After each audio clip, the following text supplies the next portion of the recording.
जय सद्गुरू.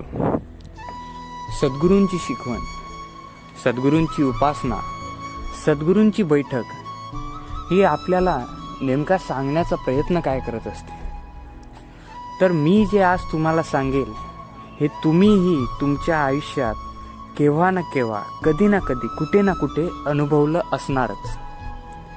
जर आपल्याला हे जाणून घ्यायचं असेल की आज आपल्याला बैठकीत प्राप्त काय होणार आहे, तर त्याचा सोपा उपाय, तुमच्या मनाला पडलेले प्रश्न आपल्याला भेटतं ते त्या प्रश्नांची उत्तरं.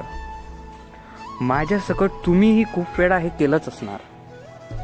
आपण बैठकीला जाण्याच्या आधी आपल्या मनातील प्रश्न एकदा ना एकदा आपल्या मनात नक्की येतात व त्या सर्व प्रश्नांची उत्तरं आपल्याला सद्गुरू त्या बैठकीत आपोआप देत जातात. त्या तासाभराच्या बैठकीत आपल्याला संपूर्ण ज्ञान भेटून जाते की नेमका आपल्या प्रश्नांची आपल्याला उत्तरं काय हवी. सद्गुरू साक्षात आपल्याला ती उत्तरं देऊन जातात आणि आपल्यालाही ती उत्तरं समजतात. याचे महत्त्व. मग सद्गुरू आपल्याला नेमकं एवढं सांगतात तर सांगतात का, तर आपल्यात असलेल्या सद्गुणांना बाहेर काढण्यासाठी, आपल्याला एक चांगला व प्रतिष्ठित मनुष्य बनवण्यासाठी. म्हणूनच आपल्याला पडलेली सर्व प्रश्नांची उत्तरं ही बैठकीत जाऊन आपोआप मिळतात व म्हणूनच आपल्यासाठी बैठकीचे फार महत्त्व आहे.